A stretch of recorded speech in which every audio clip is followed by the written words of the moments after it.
ओम शांति। ये बाबा की 15 तारीख की साकार वाणी है। सार है मुरली का। मीठे बच्चे, अपनी जांच करो कि कितना समय बाबा की स्मृति रहती है, क्योंकि स्मृति में ही फायदा, विस्मृति में है घाटा।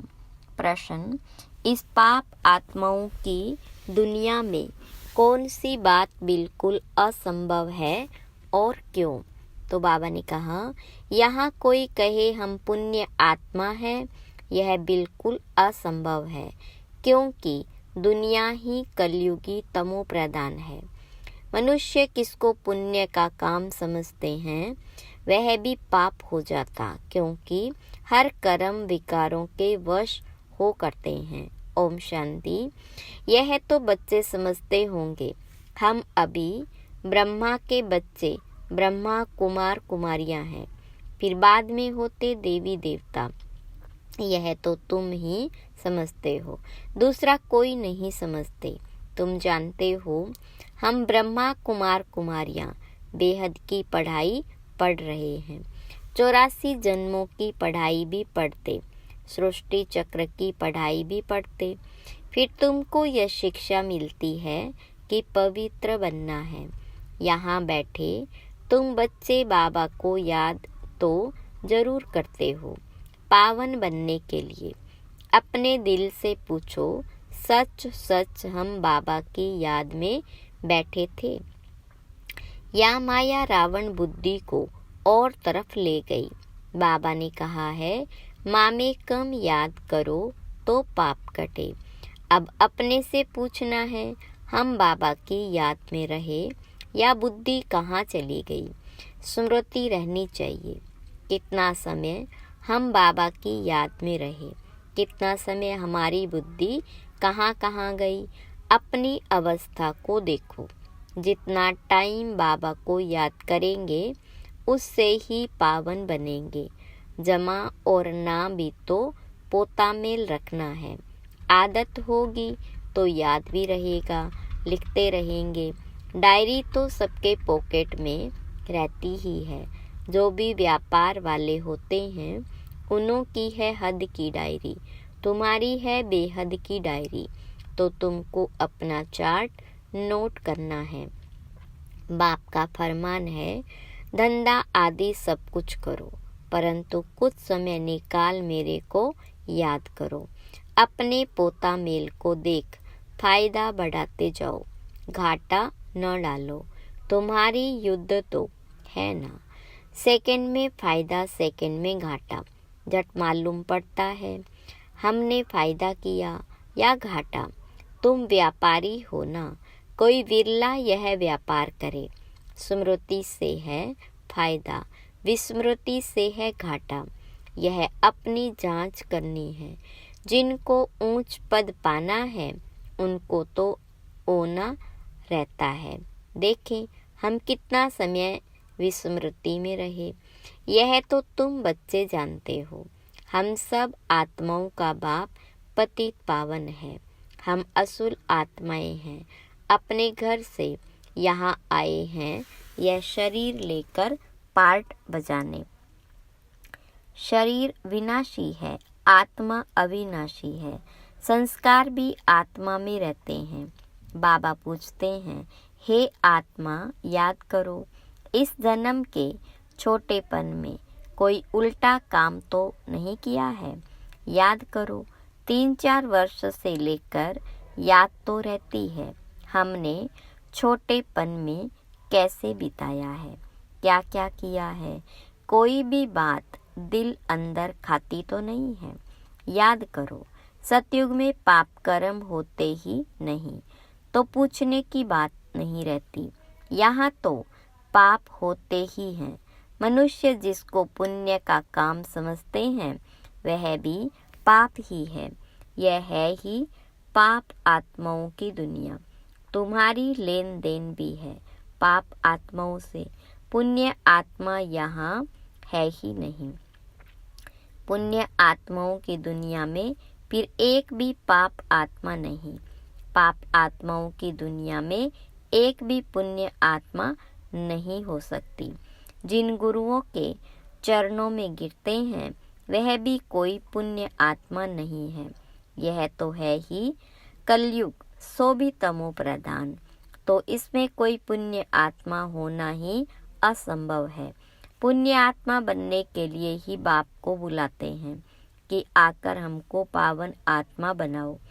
ऐसे नहीं, कोई बहुत दान पुण्य आदि करते हैं, धर्मशाला आदि बनाते हैं, तो वह कोई पुण्य आत्मा है नहीं। शादियों आदि के लिए हाल आदि बनाते हैं, यह कोई पुण्य थोड़े ही है। यह समझने की बातें हैं। यह है रावण राज्य, पाप आत्माओं की आसुरी दुनिया। इन बातों को सिवाय तुम्हारे और कोई नहीं जानते। रावण भल है, परंतु उनको पहचानते थोड़े ही हैं। शिव का चित्र भी है, परंतु पहचानते नहीं हैं। बड़े बड़े शिवलिंग आदि बनाते हैं, फिर भी कह देते नाम रूप से न्यारा है, सर्वव्यापी है। इसलिए बाबा ने कहा है, यदा यदा धर्मस्य ग्लानिर्भवति भारत। भारत में ही शिव बाबा की ग्लानि होती है, जो बाबा तुमको विश्व का मालिक बनाते हैं। तुम मनुष्य मत पर चल उनकी कितनी ग्लानि करते हो। मनुष्य मत और ईश्वरीय मत का किताब भी है ना, यह तो तुम ही जानते हो और समझाते हो। हम श्री मत पर देवता बनते हैं, रावण मत पर फिर आसुरी मनुष्य बन जाते। मनुष्य मत को आसुरी मत कहा जाएगा। आसुरी कर्तव्य ही करते रहते हैं। मूल बात, ईश्वर को सर्वव्यापी कह देते। कच्छ अवतार, मच अवतार, तो कितने आसुरी छीछी बन गए हैं। तुम्हारी आत्मा कच्छ मच अवतार नहीं लेती, मनुष्य तन में ही आती है। अभी तुम समझते हो हम कोई कच्छ मच थोड़े ही बनते हैं, 84 लाख योनि थोड़े ही लेते हैं। अभी तुमको बाबा की श्रीमत मिलती है।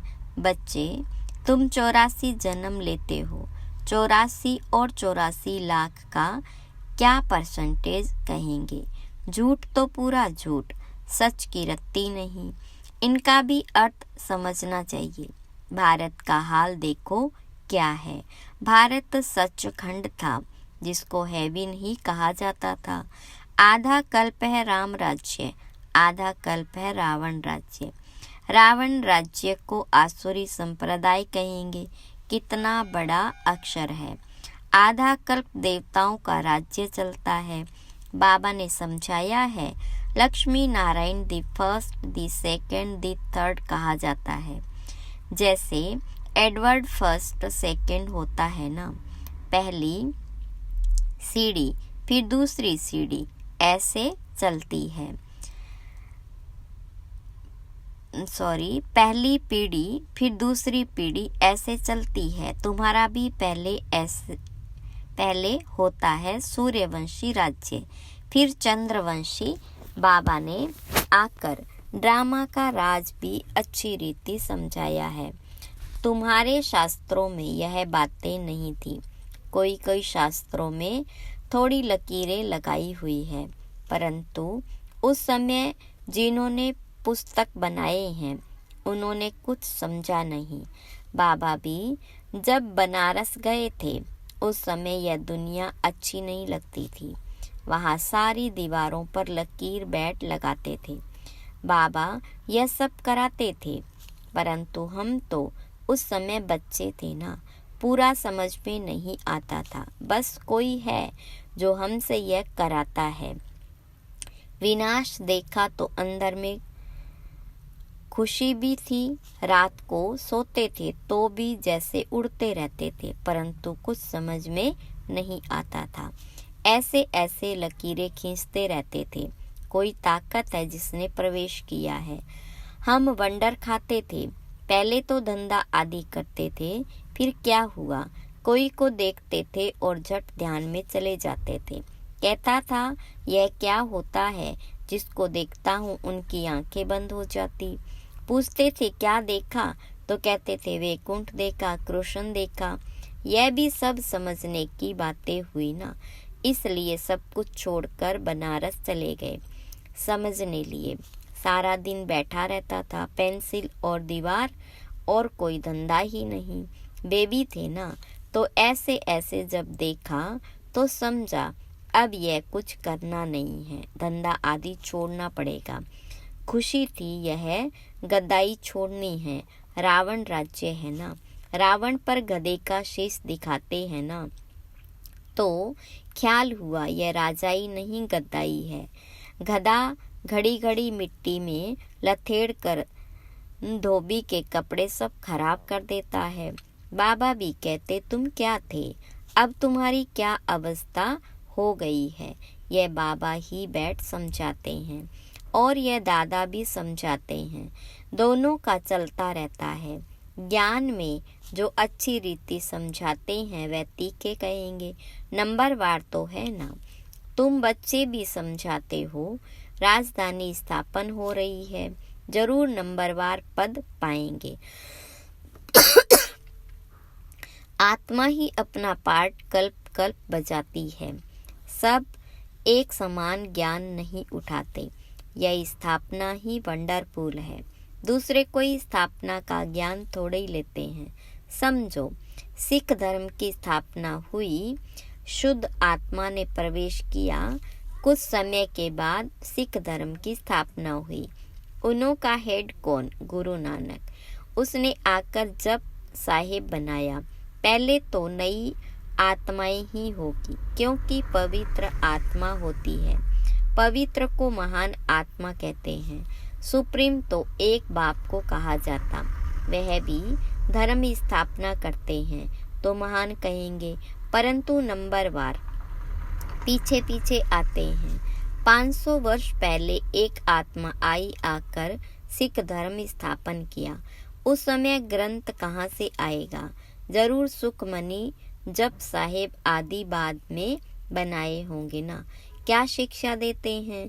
उमंग आता है तो बाबा की बैठ महिमा करते हैं, बाकी यह पुस्तक आदि तो बाद में बनते हैं, जब बहुत हो। पढ़ने वाले भी चाहिए ना, सबके शास्त्र पीछे बने होंगे। जब भक्ति मार्ग शुरू हो तब शास्त्र पढ़े। ज्ञान चाहिए ना, पहले सतो प्रधान होंगे, फिर सतो रजो तमो में आते हैं। जब बहुत वृद्धि हो तब महिमा हो और शास्त्र आदि बने, नहीं तो वृद्धि कौन करे? फॉलोअर्स बने ना। सिख धर्म की आत्माएं आवे जो आकर फॉलो करे, उसमें बहुत टाइम चाहिए। नई आत्मा जो आती है उनको दुख तो हो नहीं सकता, ला नहीं कहता। आत्मा सतो प्रधान से सतो रजोतमो में आवे तब दुख हो, ला भी है ना। यहाँ है मिक्सअप, रावण राज्य भी है तो राम राज्य भी है। अभी तो संपूर्ण बने नहीं, संपूर्ण बनेंगे तो फिर शरीर छोड़ देंगे। कर्मातीत अवस्था वाले को कोई दुख हो न सके, वह इस चीची दुनिया में रह नहीं सकते, वह चले जाएंगे। बाकी जो रहेंगे वह कर्मातीत नहीं बने होंगे। सब तो एक साथ कर्मातीत हो नहीं सकते, बल विनाश होता है तो भी कुछ बचे रहेंगे। प्रलय नहीं होती, गाते भी हैं, राम गयो रावण गयो। रावण का बहुत परिवार था, हमारा परिवार तो थोड़ा है, वह कितने ढेर धर्म है। वास्तव में सबसे बड़ा हमारा परिवार होना चाहिए, क्योंकि देवी देवता धर्म सबसे पहला है। अभी तो सब मिक्सअप हुए हैं तो क्रिश्चियन बहुत बन गए हैं। जहाँ मनुष्य सुख देखते हैं, पोजीशन देखते हैं, तो उस धर्म के बन जाते हैं। जब जब पोप आता है तो बहुत क्रिश्चियन बनते हैं, फिर वृद्धि भी बहुत होती है। सतयुग में तो है ही एक बच्चा एक बच्ची, और कोई धर्म की ऐसे वृद्धि नहीं होती। अभी देखो, सबसे क्रिश्चियन तीखे हैं जो बहुत बच्चे पैदा करते हैं। उनको इनाम मिलता है, क्योंकि उन्हों को तो मनुष्य चाहिए ना, जो मिलिट्री लश्कर काम में आएगा। है तो सब क्रिश्चियन, रशिया अमेरिका सब क्रिश्चियन है। एक कहानी है, 2 बंदर लड़े, माखन बिल्ला खा गया। यह भी ड्रामा बना हुआ है। आगे तो हिंदू मुसलमान इकट्ठे रहते थे, जब अलग हुए तब पाकिस्तान की नई राजाई खड़ी हो गई। यह भी ड्रामा बना हुआ है। 2 लड़ेंगे तो बारूद लेंगे, धंधा होगा ऊंच ते ऊंच, उन्हों का यह धंधा है। परंतु ड्रामा में विजय की भावी तुम्हारी है। 100% सर्टेन है, तुम्हें कोई भी जीत नहीं सकते। बाकी सब खत्म हो जाएगा। तुम जानते हो, नई दुनिया में हमारा राज्य होगा, जिसके लिए ही तुम पढ़ते हो, लायक बनते हो। तुम लायक थे, अब न लायक बन पड़े हो, फिर लायक बनना है। गाते भी हैं पतित पावन आओ, परंतु अर्थ थोड़े ही समझते हैं। यह है ही सारा जंगल। अब बाबा आए हैं, आकर कांटों के जंगल को गार्डन ऑफ फ्लावर्स बनाते हैं। वह है ही डीटी वर्ल्ड्स, दैवी दुनिया। यह है डेविल वर्ल्ड। सारी मनुष्य सृष्टि का राज समझाया है। तुम अभी समझते हो, हम अपने धर्म को भूल धर्म भ्रष्ट हो गए हैं, तो सब कर्म विकर्म ही होते हैं। कर्म विकर्म अकर्म की गति बाबा तुमको समझा कर गए थे। तुम समझते हो, बरोबर कल हम ऐसे थे, फिर आज हम यह बनते। नजदीक है ना। बाबा कहते, कल तुमको देवता बनाया था, राज्य भाग्य दिया था, फिर सब कहाँ किया। तुमको स्मृति आई है, भक्ति मार्ग में हमने कितना धन गवाया। कल की बात है। बाबा को आकर हथेली पर बहिस देते हैं।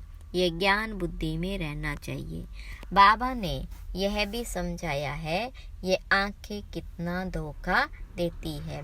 क्रिमिनल आई को ज्ञान से सिविल बनाना है। अच्छा, मीठे मीठे सिकिलदे बच्चों प्रति माता पिता बाप दादा का याद प्यार और गुड मॉर्निंग। रूहानी बाप की रूहानी बच्चों को नमस्ते। रूहानी बच्चों की रूहानी बाप दादा को याद प्यार गुड मॉर्निंग और नमस्ते। धारणा के लिए मुख्य सार। पहली पॉइंट, अपनी बेहद की डायरी में चार्ट नोट करना है कि हमने याद में रहकर कितना फायदा बढ़ाया है, घाटा तो नहीं पड़ा। याद के समय बुद्धि कहाँ कहाँ गई। दूसरी पॉइंट, इस जन्म में छोटेपन से हमसे कौन कौन से उल्टे कर्म अथवा पाप हुए हैं, वह नोट करना है। जिस बात में दिल खाती है उसे बाबा को सुनाकर हल्का हो जाना है। अब कोई भी पाप का काम नहीं करना है। वरदान, कर्म बंधन को सेवा के बंधन में परिवर्तन कर सर्व से न्यारे और परमात्म प्यारे भव। विस्तार, परमात्म प्यार ब्राह्मण जीवन का आधार है, लेकिन वह तब मिलेगा जब न्यारे बनेंगे। अगर प्रवृत्ति में रहते हो तो सेवा के लिए रहते हो। कभी भी यह नहीं समझो कि हिसाब किताब है, कर्म बंधन है, लेकिन सेवा है। सेवा के बंधन में बंधने से कर्म बंधन खत्म हो जाता है। सेवा भाव नहीं तो कर्म बंधन खींचता है। जहाँ कर्म बंधन है वहाँ दुख की लहर है। सेवा के बंधन में खुशी है, इसलिए कर्म बंधन को सेवा के बंधन में परिवर्तन कर न्यारे प्यारे रहो तो परमात्म प्यारे बन जाएंगे। स्लोगन, श्रेष्ठ आत्मा वह है जो स्वस्थिति द्वारा हर परिस्थिति को पार कर ले। अच्छा, ओम शांति।